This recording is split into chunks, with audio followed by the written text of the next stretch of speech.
around here somewhere. We cannot simply set forth the charges of war crimes without first defining the political character of the Palestinian struggle.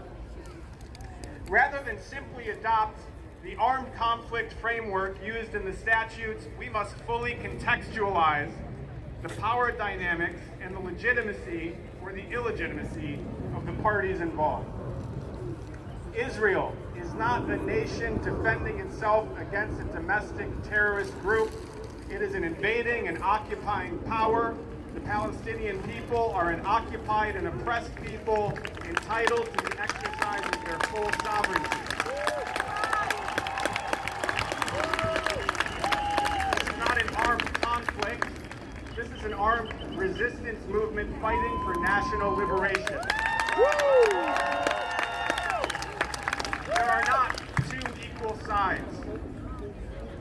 Israel has the full financial and military backing of the imperialist powers. The Palestinian people have been under fierce occupation and siege for more than 75 years. It is with this in mind that we foist the charge of war crimes to underscore the atrocities Israel has committed, while we also understand the true stakes of the resistance movement in Palestine.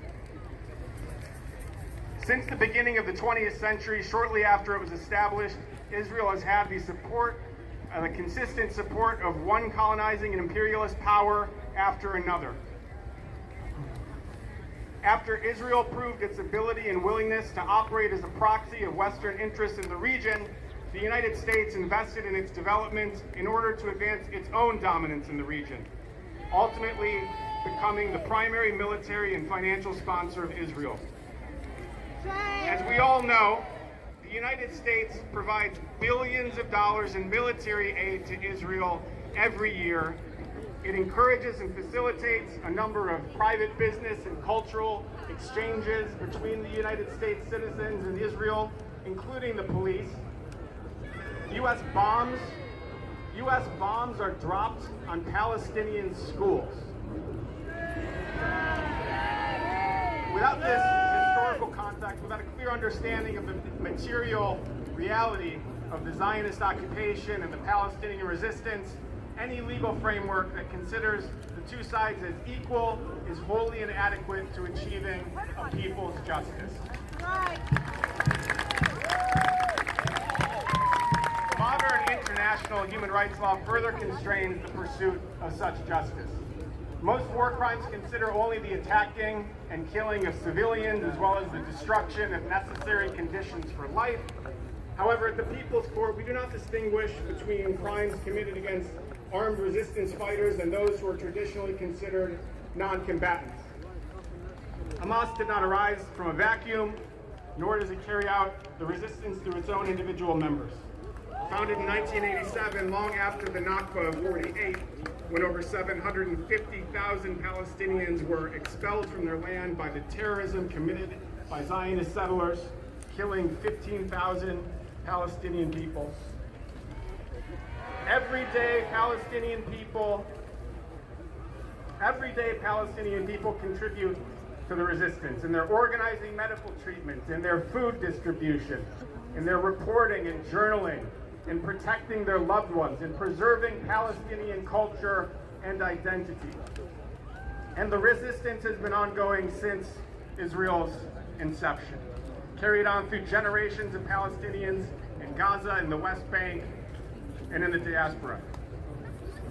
Therefore, while we indict these war criminals for crimes against civilians and children and women, the People's Court recognizes all Palestinian life as worthy of justice. Finally, before addressing the charges for the attack and killing of medical personnel, journalists, protected objects, the use of white phosphorus, we must recognize how these crimes serve the function of the Israeli political project. Not only does international law protect medical personnel and facilities, press and journalists, as well as historical monuments and buildings dedicated to religion, education, science, the People's Court recognizes that these entities serve the Palestinian resistance, and help preserve the existence of Palestinian life, history, and culture. And they're being destroyed.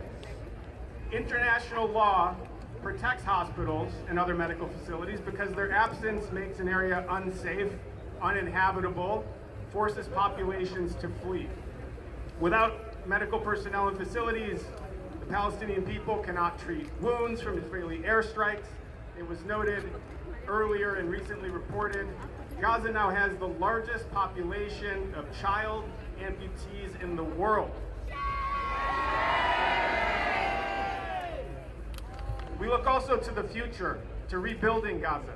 We heard just now some numbers about what it would take, even if everything stopped now, to rebuild the thousands of buildings, of schools, of mosques, churches, hospitals that have been destroyed. This makes it difficult or impossible, this destruction, to give birth to the next generation of Palestinians, which is precisely the point.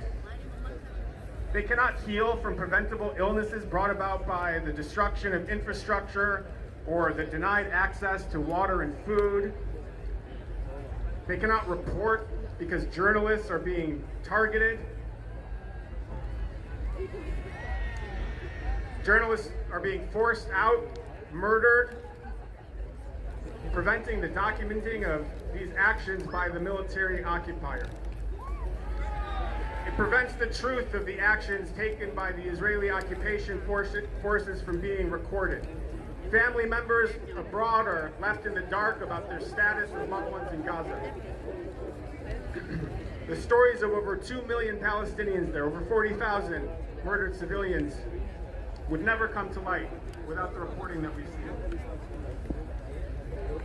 Today we'll offer a few examples of these crimes, but just a few, because there are too many to list here today, and the multiplicity of methods it uses to destroy Palestinian culture and the continuation of life. So first we'll talk about the attacking of protected objects, prohibited under the Rome Statute, Article 8, Section 2b(4).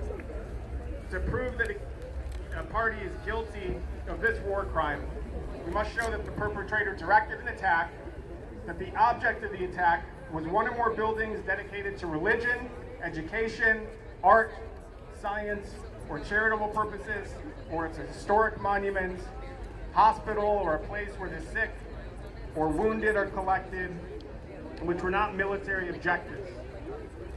3, that the perpetrator intended such buildings dedicated to those purposes to be the object of the attack. Evidence that Israel is guilty of this crime has been shown across the globe in newspapers, Twitter feeds, anywhere else information is shared since October and before. They have intentionally bombed schools, also committing the war crime of scholasticide. They have bombed mosques and churches. They have bombed museums. They are attempting to destroy not just the Palestinian people in Gaza, but their culture and any chance they have at rebuilding. Just yesterday it was reported that Israel, using a US-made bomb, conducted a deadly airstrike on a UN school compound in Gaza, killing at least 32 people, including 7 children. This was the same type of bomb used last month in an airstrike that killed dozens of displaced civilians at a tent camp in Rafah, which Natenyahu called a tragic mishap.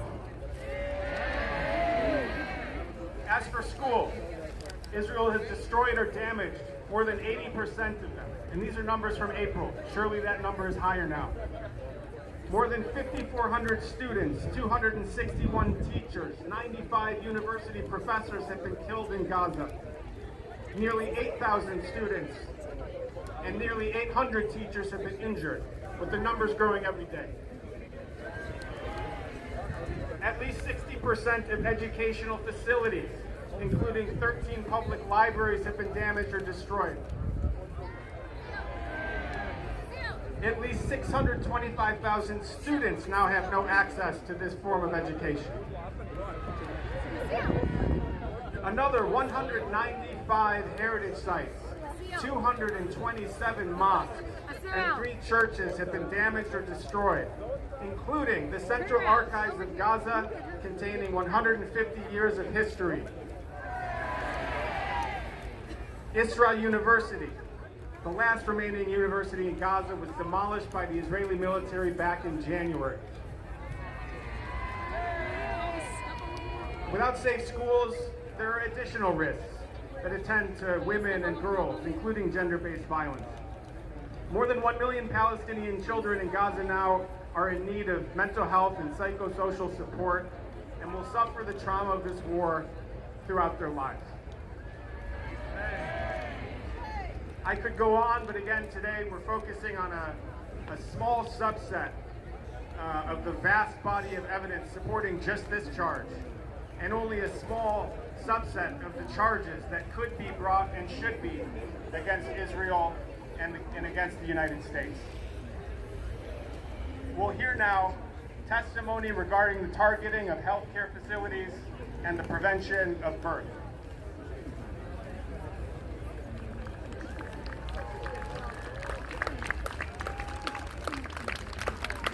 This testimony is from a physician in Gaza from December 2023. We are displaced south from the valley, which is supposed to be a safe area, but every night, every day, there are airstrikes. They are targeting everybody. No one is safe. There are a lot of different types of injuries. We saw burns from different kinds of sources. We saw raw areas of flesh. We saw fractures. Also, there are a lot of kids with amputations. We have only the primary medical supplies with paracetamol, ibuprofen, and dressings. And unfortunately, we don't have access to our clinic. The Israeli army cut our access to the road. We treated a 6-year-old female child. She was badly injured with an external fixator, a tool to hold broken bones in place, and there is a big raw area in her flesh. She was crying, shouting. She was begging for painkillers, for sedation, because she's tired from the pain, and she's tired from the inability to move her arm. In most shelters, you will find fleas. You will find all kinds of skin diseases, all kinds of gastrointestinal symptoms. And in one shelter near where I'm located, there is hepatitis A spread between people. It's really hard to treat them because we don't have access to the needed drugs. We don't have access to anything at all. Water and food are not clean, and people are now eating anything they can find because it's really starvation here. I don't believe that anything I say will change the picture. My only message is that Palestinians have the right to be treated as human beings, have the right to live every day, every night. I fear for my kids' life, for my life. And I'm sorry to say that, but after 60 days of war, I'm losing hope. And I am saying that the ones who passed away in the first few days were very lucky. They didn't witness 2 months of terrifying days and nights. I'm seeing my people suffer, and I cannot do anything. This world is not fair. I'd now like to read to you a letter from Gaza, dated October 18th, 2023.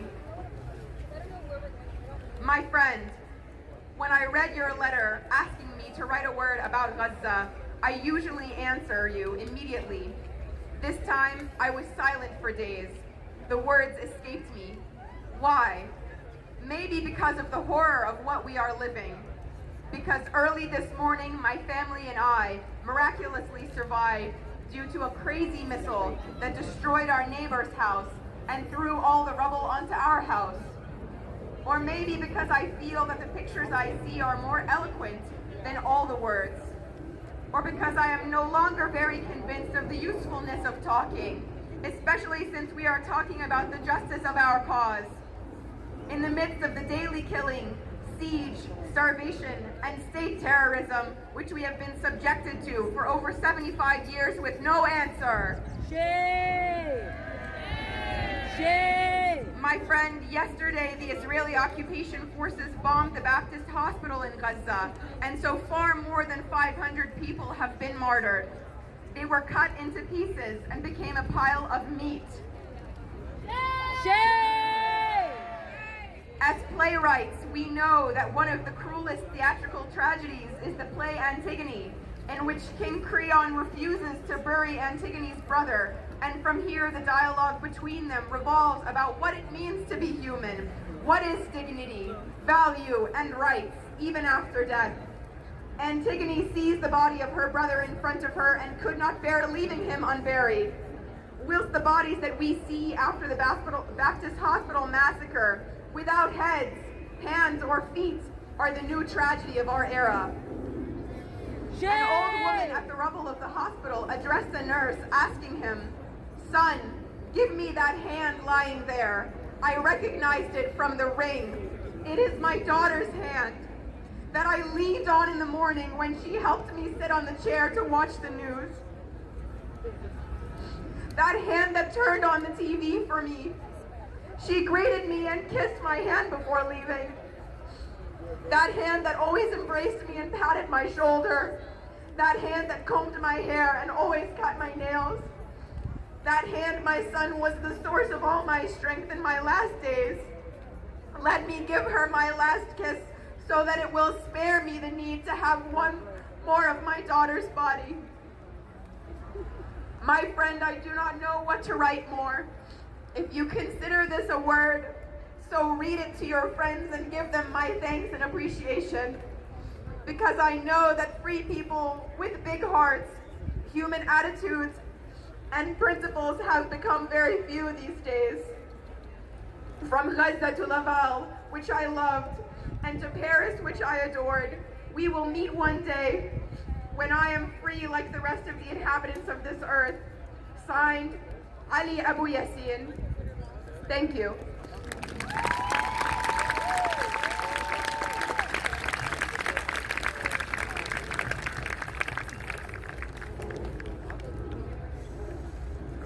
Okay, we'll talk now about the second set of war crimes that we charge today.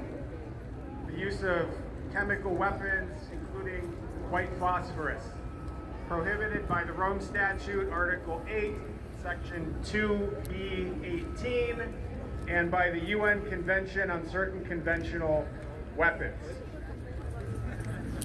There's ample evidence that Israel has used white phosphorus against civilian populations in both Gaza and Lebanon since October 2023. There's also evidence they've done so in prior attacks on Gaza. On October 11th, there were widely circulated images of Israeli artillery firing white phosphorus over Gaza City Airport. According to Amnesty International, the Israeli army fired white phosphorus in military operations along Lebanon's southern border between October 10th and October 16th. One attack in Daira on October 16th must be investigated as a war crime because it was an indiscriminate attack that injured at least 9 civilians and damaged civilian objects. These white phosphorus attacks clearly contravene international law.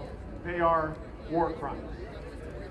We'll hear now evidence through stories of those impacted by the relentless bombings and chemical attacks that I've just mentioned.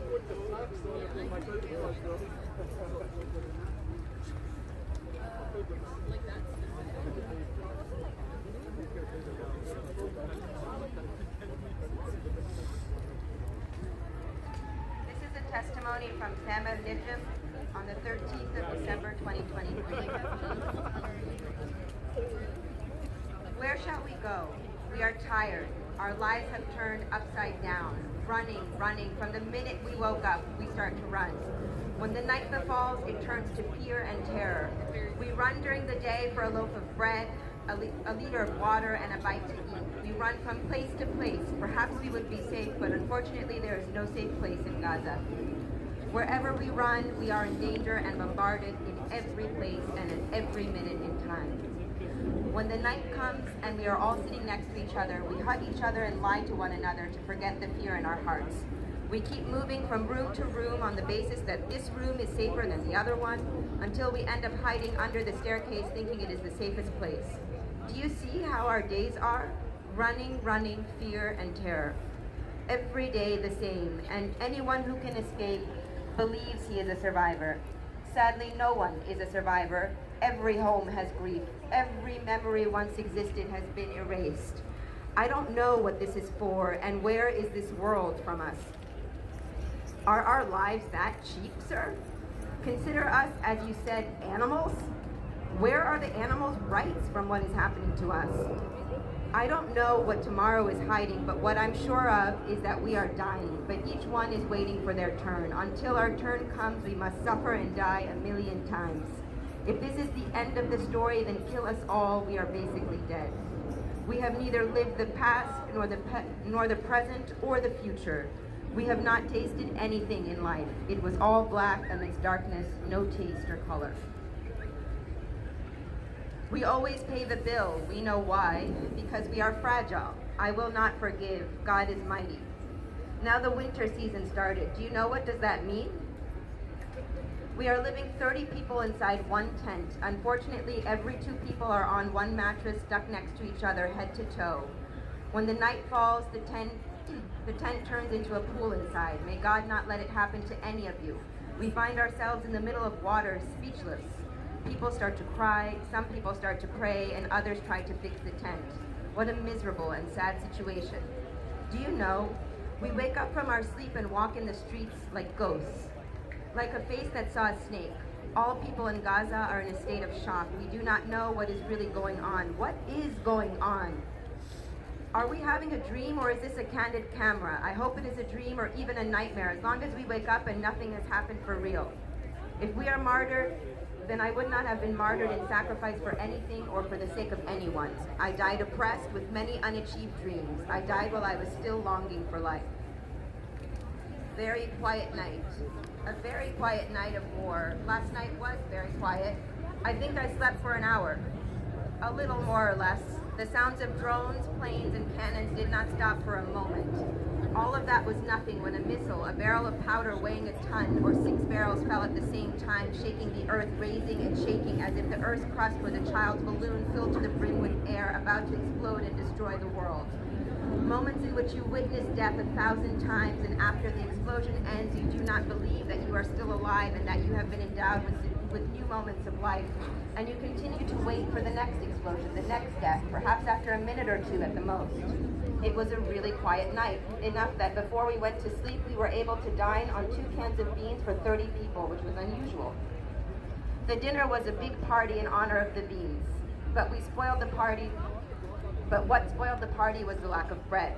We all dined with 5 loaves of bread, and the truth was that I was the one who spoiled the dinner party because of my heart. Because before that, I was standing on the street and a man with his 2 daughters came and asked me for bread, just bread to feed the 2 girls, who had not tasted bread for 3 days.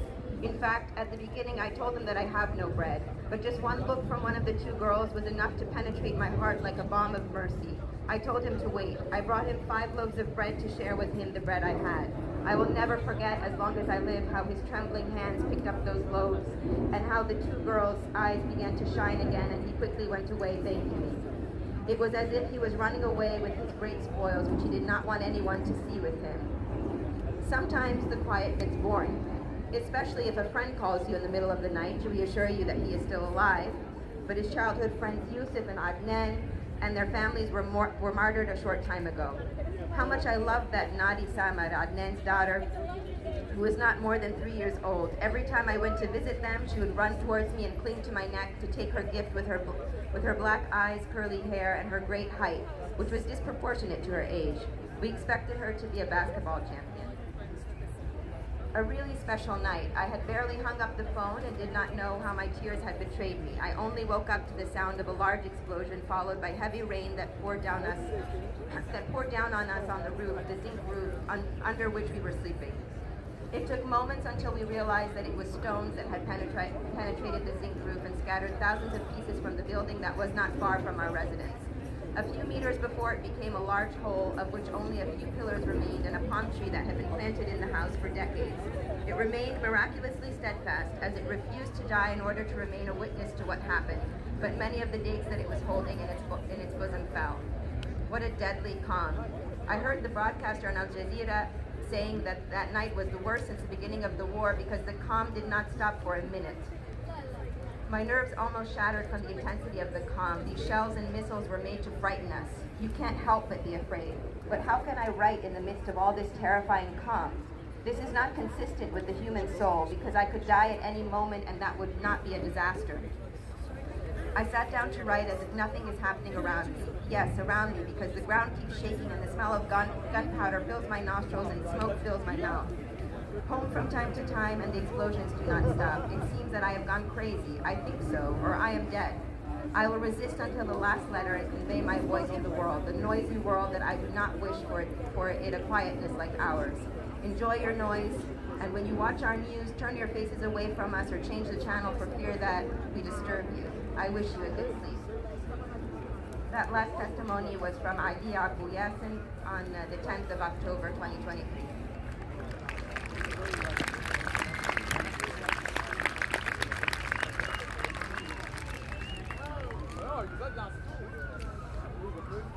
Remember that many of the weapons that are used to produce the heartbreaking testimonies that you're hearing today are given to the United States given to Israel by the United States. Shame! And there's plenty of evidence for that.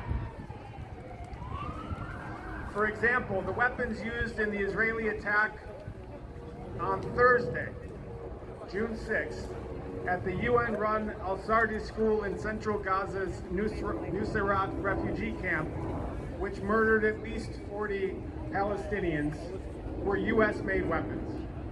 Shame! They took a measurement unit from the missile, which was used to aid with precision targeting and manufactured by Honeywell, an American conglomerate that specializes in the design and delivery of sensors and guidance devices. Israel has historically used US-made weapons, and the same part discovered after Thursday's attack was found after the Israeli bombing of a Palestinian home in Gaza in 2014. A January 2024 attack, which killed at least 95 civilians, including 42 children in Rafah, included evidence of a GBU-39 small diameter bomb, a precision-guided weapon with a smaller warhead made in the US by Boeing. And in all four attacks, there was no indication that the residential buildings hit could be considered legitimate military objectives or that people in the buildings were, quote, military targets, raising concerns that these strikes, like so many others, were direct attacks on civilians and civilian objects. They therefore must be investigated of and prosecuted as war crimes. We'll hear more testimony now, and then we'll wrap up this section and move on to the crimes against humanity. This testimony is about the role of this relentless siege on Palestinians.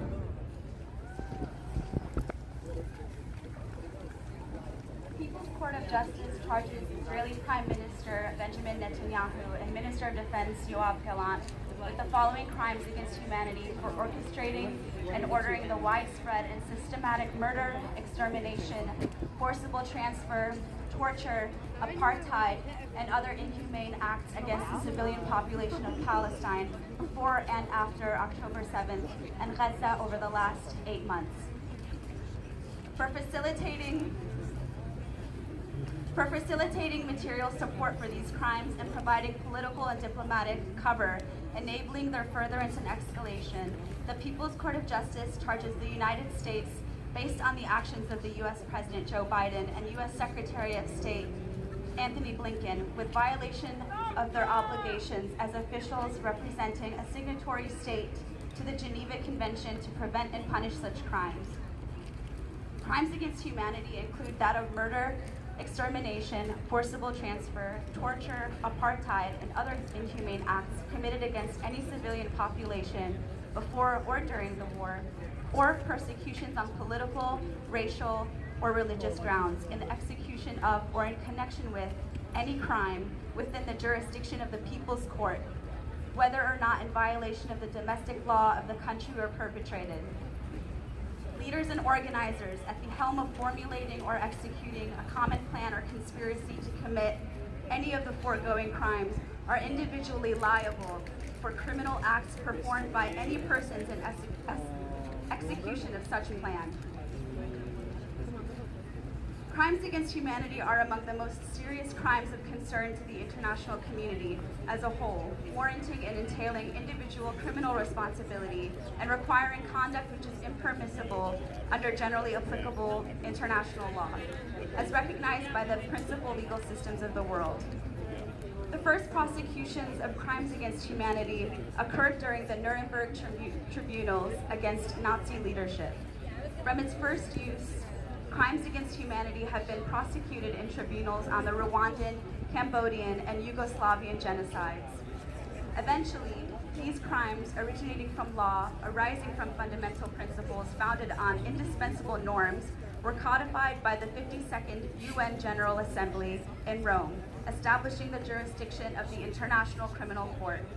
The Rome Statute provides that crimes against humanity are those that do not require a nexus to an armed conflict, but are those committed in the context of a widespread or systematic attack directed against any civilian population pursuant to a state or organizational policy.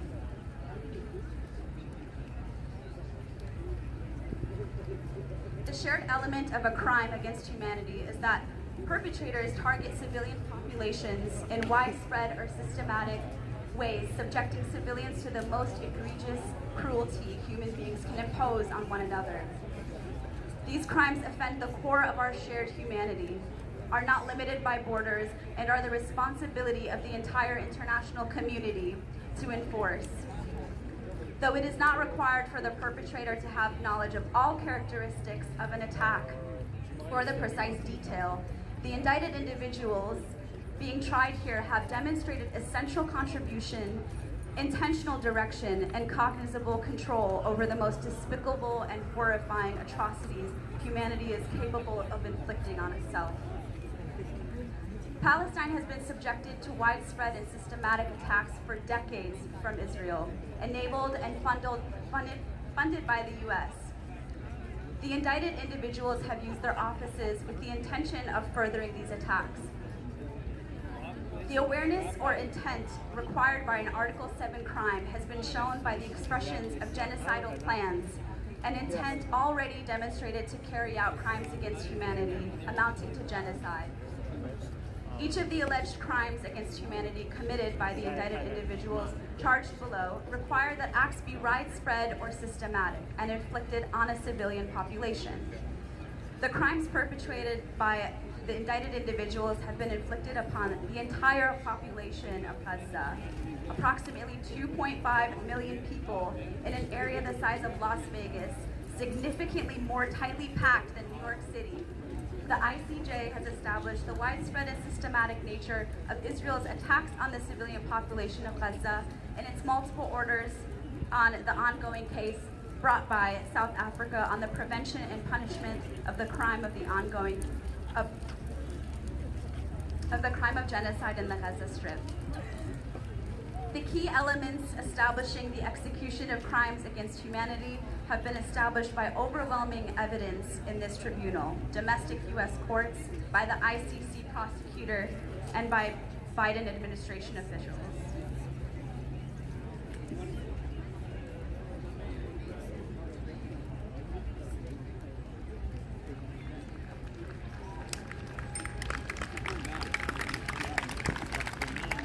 This is the story of Hiba Dawood, Gaza, January 24th, 2024. The story is not over yet. Do you remember my sister who I said was taken out under the rubble of her house, and she fled to the south because it was safer, as they claimed? In the morning after the end of the truce, her husband's brother came to tell us the news of her martyrdom, together with her husband and her children. The Israeli army bombed the residential building to which she was displaced, and only her eldest son, who was 10 years old, remained. He was injured by a shrapnel in his eye. It was shocking news for me. My sister, who was very dear to me, she is 2 years older than me. We used to do everything together. We even used to work together. My sister is a martyr. She deserved the title of a martyr. She was an angel on earth and loved by everyone. She would not harm an ant. The nightmare is not over yet. Tanks are approaching where we took refuge, and shelling is everywhere. We left where we had sought refuge and returned to western Gaza because it had become safe and the tanks had withdrawn from there. The area there is not suitable for habitation. There is no electricity or water, but we have no choice but to die. We went out under the bombing, and the bullets were surrounding us. My father was taking care of my injured husband and realized that his ear needed surgery because it was completely closed and had no opening for hearing. He needs a referral abroad to have his operation, but how to do that I do not know. We are trying, but we cannot leave the north, as the occupation has completely separated it from the south. The war is not over yet. This week, tanks return to the west, near us, and this is what worries me. They enter homes, kill men, whether old or young, kill and leave. But now, there is no place to run to. We decided to stay where we are. We are running from death to death, and there is no safe place to go.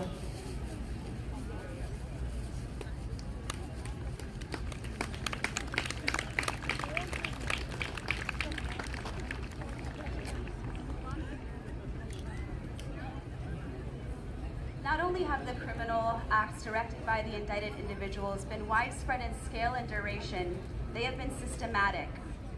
Top Israeli officials have clearly espoused intent to systematically destroy civilian life in Gaza.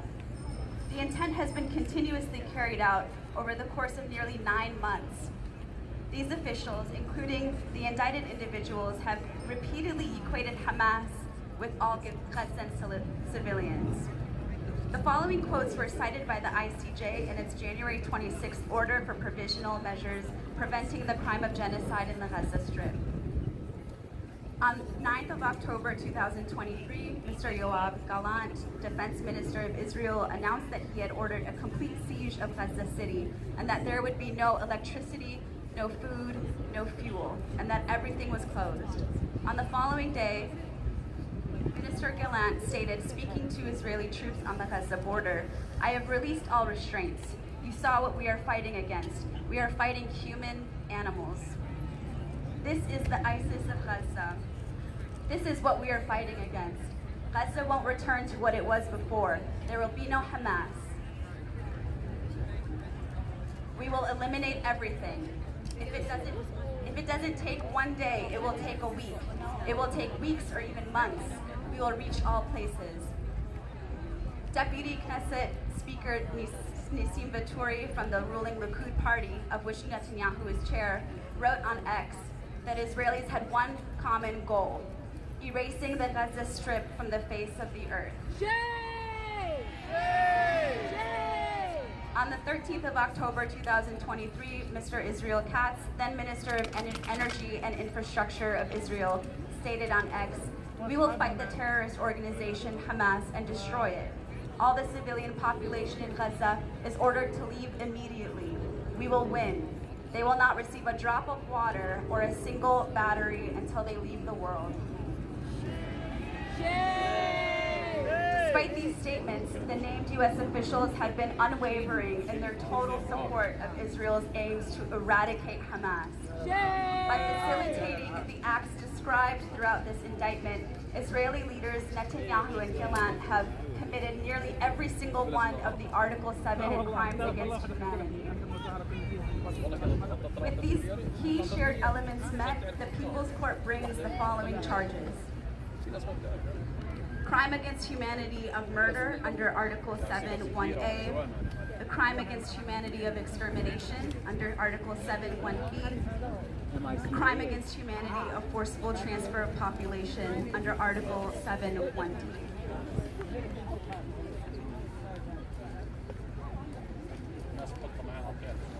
Article 7(1)(f)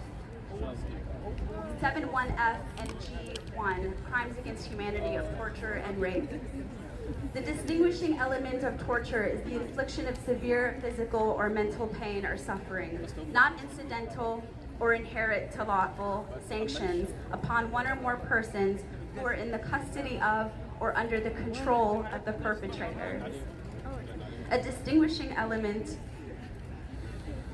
of rape is the invasion of a person's body by conduct resulting in penetration, however slightly, of any part of the body of the victim with any object or part of the body committed by force, threat, or coercion.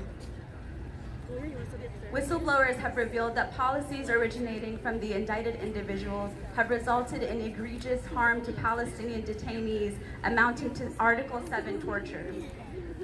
Wounded detainees were subjected to extreme physical restraint, strapped to their beds, wearing diapers, and fed through straws. One whistleblower said that the prisoners were stripped of anything that resembles human beings. Currently, over 9,000 Palestinians are being held, with many without an arrest warrant.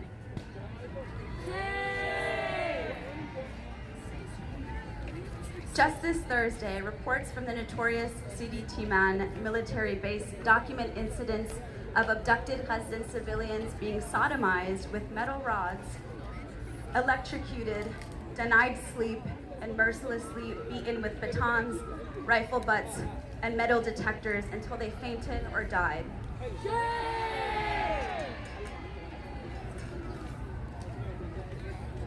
Prior to October 7th, the countless cases of horrific abuse amounting to torture were imposed upon civilians and documented by Israeli human rights organizations. There are reports of rape and sodomy, among other forms of physical and psychological torture.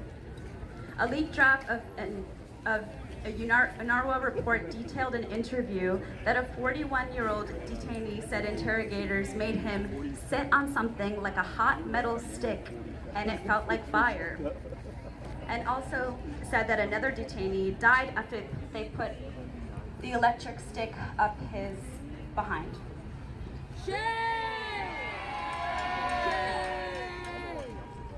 Other detainees report being shocked in an electric chair numerous times. Yoel Donchin, a military doctor serving at the site, said it was unclear why Israeli soldiers captured many of the people he treated there. He said many detainees are unlikely to be combatants involved in the war. He stated that detainees included a paraplegic, a 300-pound man, and an individual who had breathed through a tube through his neck since childhood.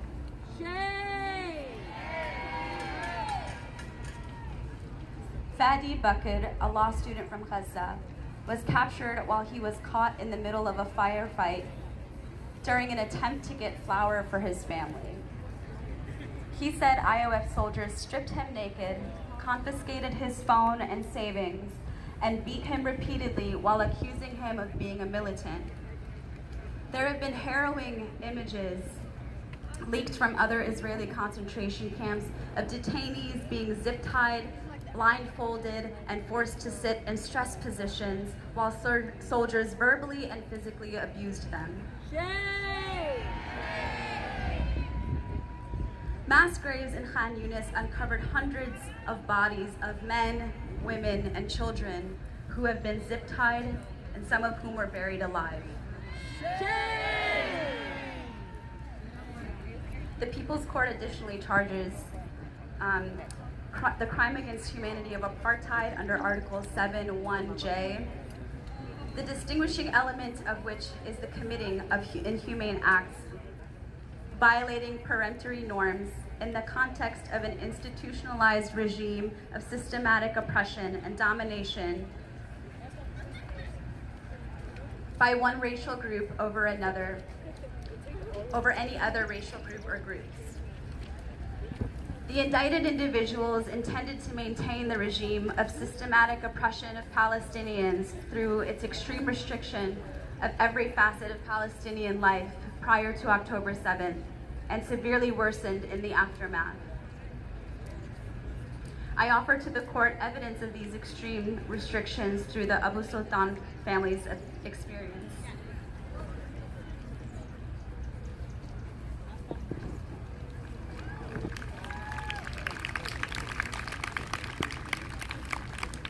As the Israeli war intensifies on the Gaza Strip, especially in the northern area and Gaza City, thousands of families were forced to flee from the north to the central and southern parts of Gaza. Among the families that fled was my son's wife's family. After they fled during the war, they lived with us in our house in El Nusayrat refugee camp in central Gaza. My family home is located in the midst of a cluster of UNRWA schools, which prompted many of our relatives who considered the area safe to seek refuge with us. We live south of the Gaza Valley, which the occupation classified as a safe area. However, in the afternoon on Saturday, February 17, 2024, the occupation forces bombed my house with several missiles, resulting in the complete destruction of my house and the martyrdom of 10 of my family members, most of whom were women and children. At 58, I am now deprived of my family, and I am completing the remainder of my life with what's left of my family. I am a sick man suffering from blood cancer.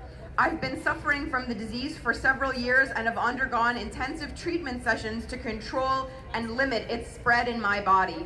However, I lost my immunity and became susceptible to the simplest of diseases, which forced me to leave my job and refrained me from moving too much. I used to go from my home to the mosque and to visit my daughters and relatives. That was my life.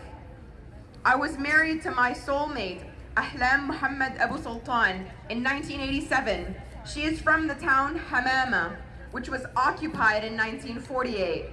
My marriage to her was a gift. We have 3 sons, Nabil, Muhammad, and Ahmed, and 6 daughters, Palestine, Fida, Reem, Nur al-Huda, Aya, and Mina. 4 of my daughters got married and 1 of my sons got married. God blessed me with 9 grandchildren from my daughters and my son Muhammad.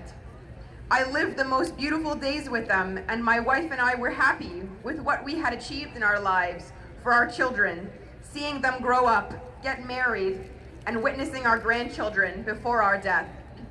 My wife was my biggest supporter through my illness and the crutch who I leaned on at all times. The occupation killed my 2 infant grandchildren. My middle son, Muhammad, got married on March 1st, 2023, and Muhammad's wife was 5 months pregnant when the war broke out, and she suffered greatly. She gave birth to my granddaughter, Juri, on January 27th, 2023. We couldn't celebrate her arrival due to the intensity of the war and Israeli bombardment. Juri is my first granddaughter from my sons. We had planned a big celebration for her arrival. Before the war, my wife and I agreed to buy a cake and invite our relatives and friends to the party. But the occupation ruined everything we planned and destroyed the joy of welcoming our granddaughter.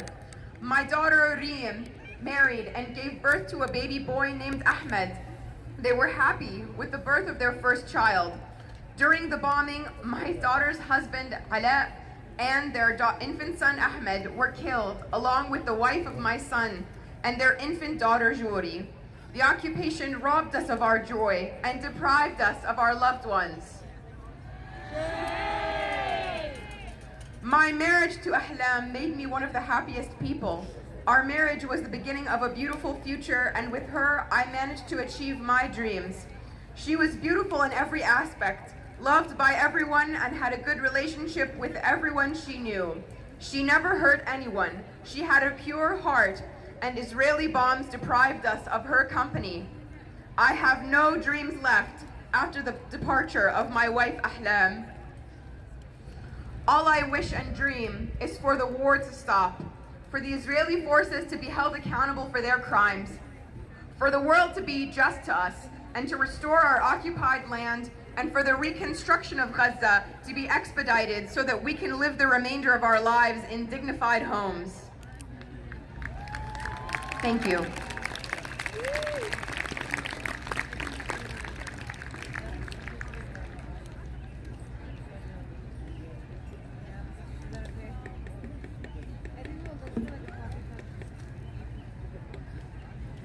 Article 7, 1H and K, crime against humanity for persecution and of other inhumane acts.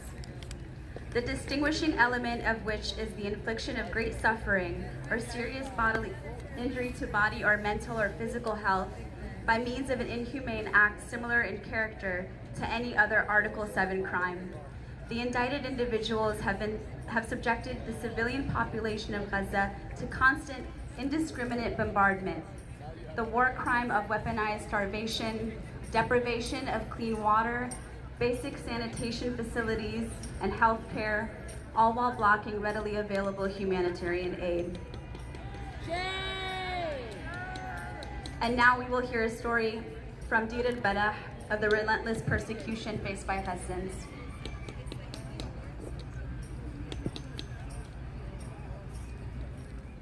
What makes a crime against humanity extraordinarily grave is that they are inflicted upon civilian populations and not necessarily during wartime.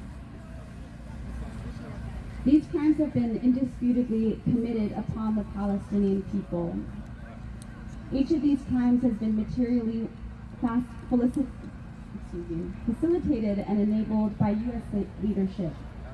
U.S. President Biden and Secretary of State Blinken have been particularly complicit in the crimes specific to Israel's war on Gaza. According to the Council on Foreign Relations, since 1946, the United States has provided over $300 billion in aid to Israel. Since the beginning of the 2024 fiscal year, the United States has provided $12.5 billion in military aid. Between 1980 and today, the United States has consistently provided at least $3 billion per year in military funding to Israel. The U.S. has spent over 15% of the $79 billion annual budget for primary and secondary education programs on arming Israel this year. The U.S. has used its UN Security Council veto power 12 times from February 2020 to February 2024 relating to crimes listed here. After the indicted individuals breached the purported red line of the named U.S. officials by invading Rafah, the Biden White House announced no change in policy and confirmed the non-existence of a red line when it comes to the mass slaughter of Gazan civilians and the perpetrating of these horrific crimes against humanity.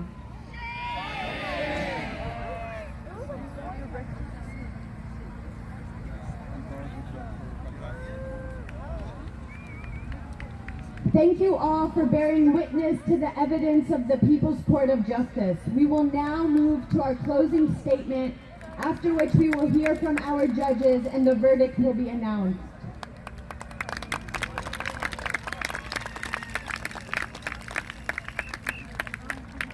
This court, having heard the people's evidence, will now consider the charges brought against the states of Israel and the United States, along with the individual defendants, Benjamin Netanyahu, Yoav Gallant, Joseph Biden, Lloyd Austin, and Anthony Blinken, who stand accused of committing the most grave crimes of genocide, war crimes, and crimes against humanity. In closing, I will briefly summarize the people's evidence. Under the charge of genocide, the people's evidence included is in the form of statements directly from government representatives which call for the elimination of the population of Gaza through the collective punishment of its civilians, the destruction of its infrastructure, the elimination of its culture, educational and religious entities and structures. And this clearly demonstrates that Israel has committed and is continuing to commit genocide on the Palestinian people. The Israeli military's destruction of hospitals has not only gravely endangered neonatal care, but has deliberately jeopardized the very survival of newborn babies and their birth parents. The Israeli army has also exhumed entire cemeteries and buried Palestinians in countless mass graves, which has inflicted and will continue to inflict tremendous psychological trauma on the Gazan people. Under the charge of war crimes, the people's evidence includes the fact that the willful killing of 40,000 Palestinian civilians, numbers that do not include those unidentifiable or who remain under the rubble. And because the levels of destruction have depleted Gaza's capacity to count its dead, including by killing those in the health ministries, these numbers likely represent a fraction of those killed. Torture or inhumane treatment, including those in the desert camps, the detention centers, the refugee camps, those who have had their water, electricity, resources stripped under total blockage, those under the direct fire of war repeatedly fleeing with nowhere safe to go, and to each and every Palestinian person who endures with the mental and emotional anguish of family under these conditions, while individually existing stateless in a world that continues to deny the existence of our people and our rights. The taking of hostages, including the 5,000 plus Palestinian prisoners taken from their homes in night raids or from the streets in the middle of the day, men, women, and children taken without charge and arbitrarily detained in unreachable facilities where they are separated from their families, tortured, amputated, and experience unfathomable physical, sexual, and emotional violence. Unlawful deportation, transfer, or confinement, including those driven out of their homes in the ongoing Nakba, driven into safe zones, so-called safe zones, where they are attacked again and again with nowhere safe to go. Attacks on civilians and civilian objects such as schools, hospitals, and universities, leaving none left and no place safe for Gaza. Attacks on humanitarian aid and peacekeeping missions, such as the unprecedented killing of UN staff, journalists, and humanitarian aid workers. The use of prohibited weapons such as white phosphorus gas and the burning of children. Rape and other forms of sexual violence. The destruction and appropriation of property without military necessity and not justified by the exigencies of war, including over 85,000 of residential areas and homes in Gaza. And under the charge of crimes against humanity, the people's evidence includes murder, the intentional killing of individuals as part of widespread or systematic attacks on a civilian population, extermination, the mass killing of civilians by inflicting conditions of life intended to destroy the population, forcible transfer of a population, forcibly displacing individuals from their homes, imprisonment and the severe deprivation of physical liberty, to include Gaza under 17 years of blockade as the largest concentration camp where every single individual living is deprived of liberty, and now, in these heightened times, is trapped in an area they are forcibly left without any option for reprieve. Torture, the intentional infliction of severe physical and mental pain and suffering on individuals under the control of the perpetrator. persecution, the severe deprivation of the fundamental rights against identifiable groups based on the political, racial, national, ethnic, cultural, and religious grounds, enforced disappearances of persons, arresting and detaining or abducting persons with the authorization of the state, and finally, apartheid, the inhumane acts committed in the context of an institutionalized, unseen, hidden regime of systematic oppression and domination by one group over another, with the intention of maintaining superiority over those subjugated. These acts are part of a widespread, intentional, systematic attack against the civilian population, and the perpetrators of these crimes knowingly commit them. The actions of the defendant not only breached international laws and conventions, but also caused untold suffering and devastation to an innocent people who cannot defend themselves nor flee. These heinous acts demand accountability and justice. The people move to determine the appropriate sentence for each defendant, considering the gravity of the crimes committed and the need for accountability and justice for all people of Palestine and for the conscience of the humanity of all people of the world. We will now pass these proceedings on to our honorable judging panel to share the deliberation process with us here. We will hear brief remarks from each member of our judging panel, and then we will move to a judge who will deliver the verdict.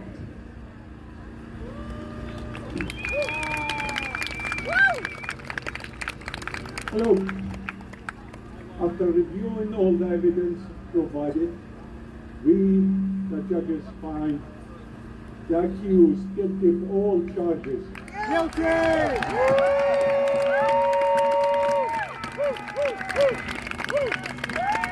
The truth, as a Palestinian man, I've been asked to be a judge today, and that's the first time ever in my life I'm not judge. I'm the one who's judging. So I had to ask for some guidance. And today I called three of my friends, Moses, Jesus, and Muhammad. And I asked them what they will say about what's going on. All three found the charged parties guilty. All three of them proud of you. Thank you.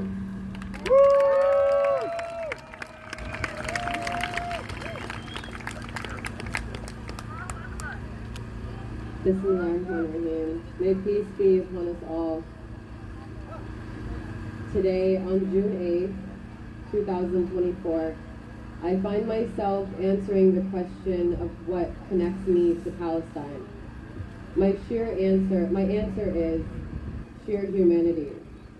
I am no one to speak on another person's experience, nor am I superior to anyone to judge. Simply, I come here as a believing woman to use the privilege of my voice to bear witness when crimes against humanity are taking place. My friend Bilal is in Gaza right now. I can't tell you exactly where, since he's been displaced at least 6 times. He's told me he's losing track of the number. Bilal is an aspiring doctor, and instead of taking his final medical exams, he's writing testimony of one of the most brutal assaults that humanity has witnessed. I hadn't heard from him in a few days. I heard after an hour ago through his Instagram, which you can connect with. It's DRB13695, and you can read his live testimony even as of an hour ago. As someone who has experienced the trauma of violence, I'd like to remind us all of the mental toll and generational trauma that has brought us all to this moment. Bilal's last few sentences to me say, "Mentally, we are exhausted completely, and it's so hard to stay alive because we are in a dangerous zone. But we still try, and we hold on hoping every day that this nightmare will end soon. Faith and hope are the only things that make us get up in the morning. I am here today to end a genocide.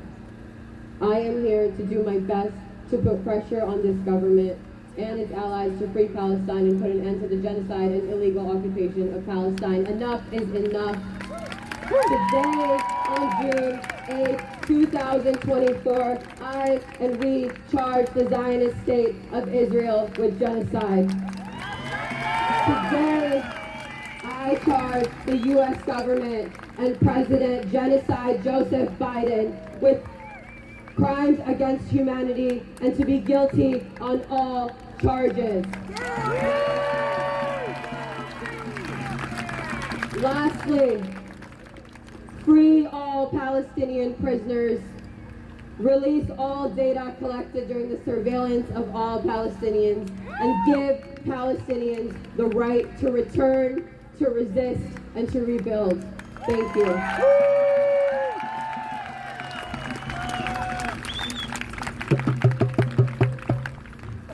My name is Salah Aloul, and I am the daughter of a former Palestinian political prisoner.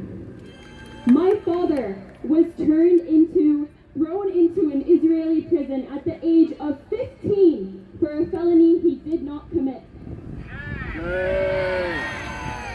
He was an innocent teenager who was labeled as a criminal by the Israeli apartheid system. He was not offered a trial, a lawyer, and there was no justice served for his unlawful arrest. Israeli occupation forces pulled him out of his bed in the middle of the night to arrest him. He was a young boy who loved school and was interested in cinematography and enjoyed a warm, simple meal of sabaneh. Before that night, he had no clue that his whole life, his whole world would be changed. Living under the occupation was hard enough. The minute he walked into the jail, he was beaten and tortured to admit to a felony he did not commit. He was kept in isolation for an entire week before being imprisoned with other political prisoners. All these prisoners who were unlawfully arrested and held hostage.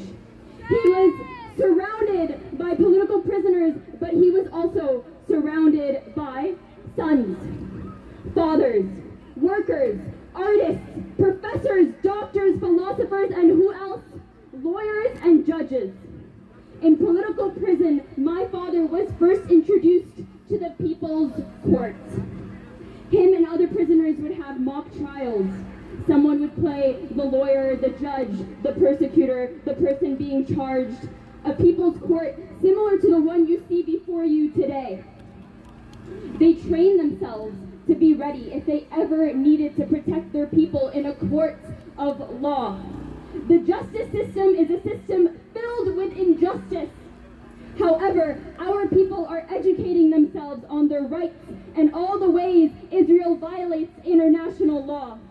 Justice will be served, not just for my father, but for all the underage political Palestinian prisoners and hostages who have been arrested by Israeli occupation forces. Those tortured without a trial, with their mothers never sleeping because they don't know the whereabouts of their own child. Those given an Israeli lawyer who unlawfully dictates their future. With the People's Court, Israel will lose. We are here to ensure they are held accountable for their war crimes with real consequences and charge them with genocide. Palestine hurra, inshallah.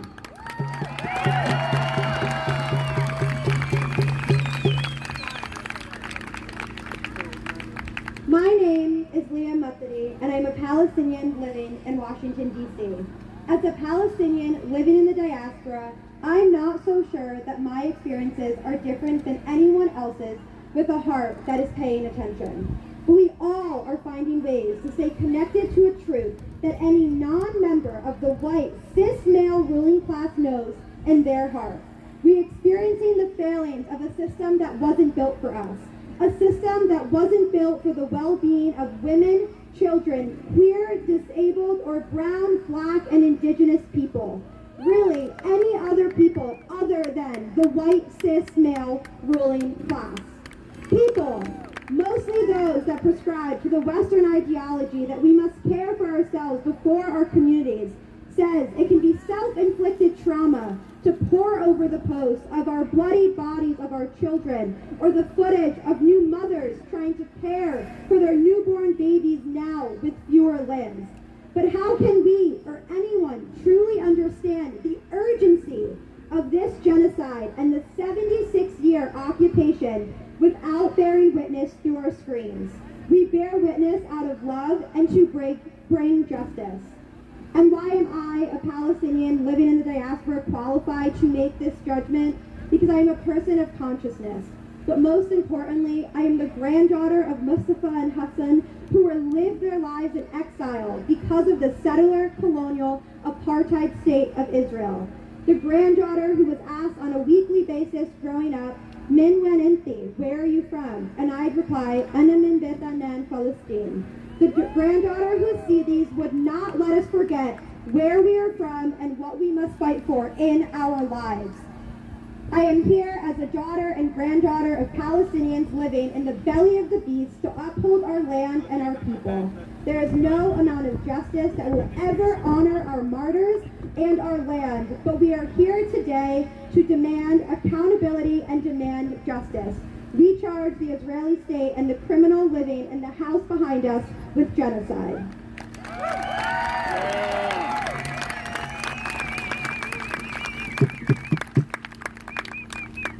My name is Firas, and I'm a Palestinian living in the United States.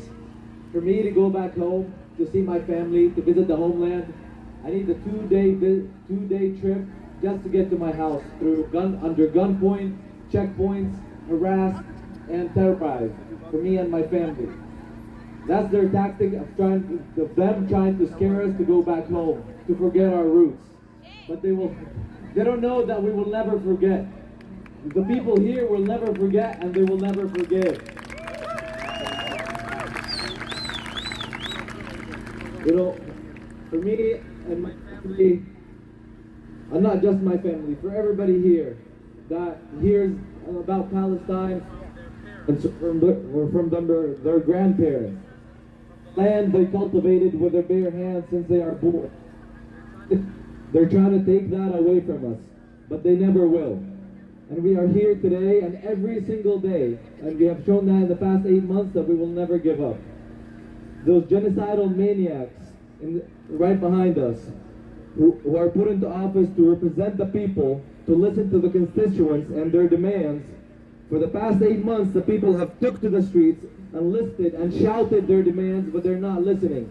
They forgot that we're the ones who put them there. But now we are here to judge them. We are here, all of us, to judge them on what they did for the genocide that they are committing to our people. And we hold them accountable to everything that they're doing.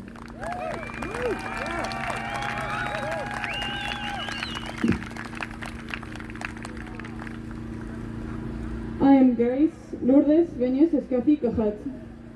My maternal roots are of the Orthodox Christian communities in Beit Jala, and while my ancestors, Kahat, Katans, and Rabahs, arrived in Peru of their own will, for many of my cousins in diaspora, the reason Palestinians speak, say, Spanish instead of Arabic is Israel. The Zionist entity displaced and murdered millions, and those that were left in our homeland, it trapped in webs of oppression, siege, and brutality funded by the Western world.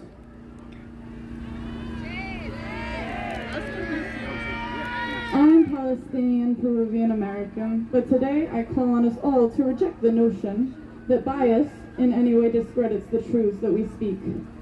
It is not on the grounds of my identity that I'm opposed to genocide. Just as our Southeast Asian, queer, Black, Jewish, Indigenous, and all other marginalized allies are not opposed to it, out of anything less than their basic humanity and an existential understanding of what it is to be oppressed. While we are all up here listing our qualifications, let me simultaneously question the existing global governance structures that have failed us.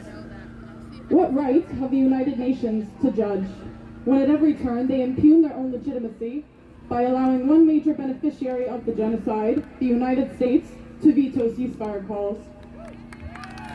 What right has UNICEF, whose executive director, Catherine Russell, is married to the CEO of BlackRock, to judge when to enact justice and sanction Israel would require them to dictate global governance that does not benefit them?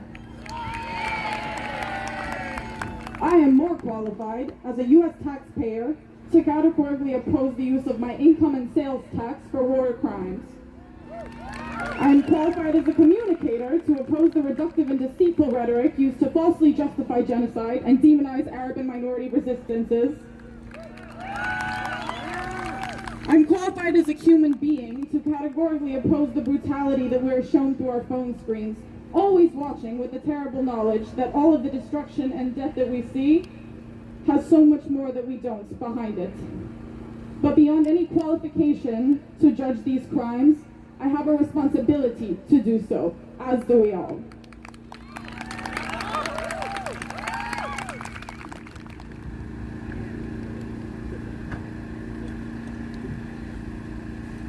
After thorough examination of the evidence presented, including testimonies, documents, and expert analysis, the people deliver the following verdict.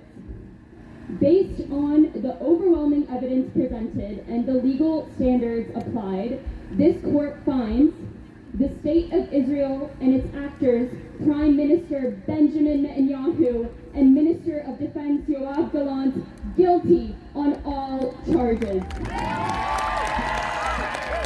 The United States and its actors, President Joe Biden, Secretary of Defense Lloyd Austin, and Secretary of State Antony Blinken, guilty on all charges.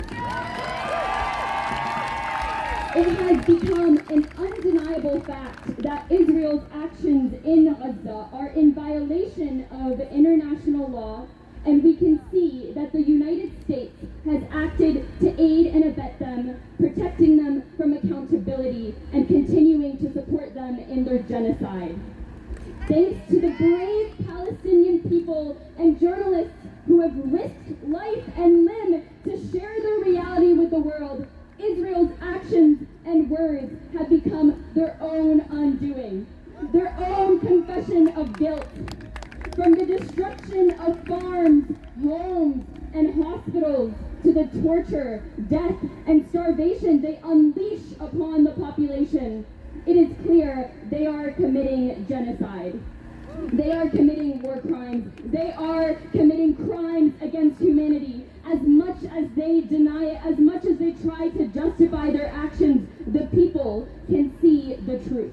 They are trying to decimate Palestinian life and history, and our government is helping them to carry out this atrocious death and this atrocious deed. We have spent hours together here, and yet we know that we have only scratched the surface of the charges that we could find Israel and the U.S. guilty of perpetrating. But that's still more than enough. The people find the state of Israel and the United States guilty today, but we know that they became guilty as soon as one martyr was killed, as soon as they dared to steal 1 inch of Palestinian land. The front of international law is an opportunity to highlight the international community's solidarity with Palestine, a solidarity largely hidden from us in the belly of imperialism in an effort to make us feel isolated and alone. But despite those efforts, we are seeing international bodies demand ceasefires and countries recognizing the state of Palestine. We know that the world stands with Palestine. But these actions are long overdue. The entire framework of the international rules-based order is designed in order to conceal, defend and protect those that perpetrate the most horrific crimes against people across the world. Our government is at the heart of this insidious agenda. We feel if each time they veto yet another ceasefire charge, or as they attempt to sanction the institutions and countries holding Israel accountable. Yet over the past 8 months, the officials right here in Washington have felt the people's justice at everywhere they turn, as we, as a movement, have reminded them of their leading role in perpetrating the crime of genocide, war crimes, and crimes against humanity against the Palestinian people. Today, we judge Israel and the U.S. to be guilty on a legal basis. But as we draw a red line around the White House, we know that our justice extends far beyond. We are taking a moral and human stance that points out what should be obvious, that Israel's actions are a stain on humanity, that our freedom is intertwined with Palestinian freedom, because those that oppress and fund their death are the same bodies that steal our taxes to fund injustice abroad. Shame. Instead of funneling our hard-earned resources towards our communities, towards our livelihood, we see them use our labor to continue to steal from the people all over the world. Today is another day for people's justice, for reminding us and the world that we know exactly who is responsible and who must pay for these immense atrocities. With this verdict, we honor all the Palestinian lives lost in pursuit of settler colonialism. We remember their lives, but we also take their metrodome as a charge to us to continue building our movement. To us, the preservation of a true democracy is not upheld only through the herd. To learn and see for themselves what the reality of their oppression is, and to insist upon change. In order to honor our martyrs, we must hold our red line, demanding our governments take responsibility for their complicity and crying out for a free Palestine. And we will not rest until Palestine is free. As the late Honduran martyr Berta Cáceres said in 2016, impunity is not eternal. The people know how to get justice. That is exactly what we have done here today. Every time we document, indict, and convict these people for what they are, war criminals, we build our confidence in the just cause of our fight. We strengthen our knowledge so we can continue taking the streets and disrupting business as usual during the genocide. We forge a path towards a true liberatory justice. Just as we have come here today demanding accountability from these war criminals and putting the people's red line in action, we will continue to come and fight for justice and liberation. We are unwavering. We are unafraid and unrelenting. We will continue to fight, continue to disrupt, continue to agitate until total and complete liberation for all oppressed people.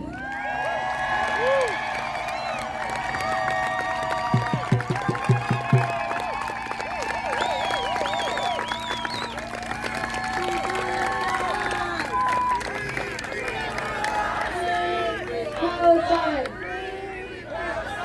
Long live Palestine! Long live Palestine! Free, free Palestine! Free, free Palestine! Long live Palestine! Long live Palestine! From the river to the sea! From the river to the sea! Palestine will be free! Palestine will be free! From the sea to the river! From the sea to the river! Palestine will live forever! Palestine will live forever! Please help me give it up one more time for our team here today.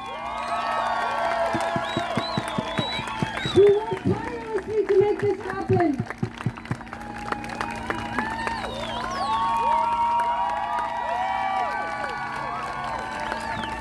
I'd also like to give it up for the people in the background and our lawyers.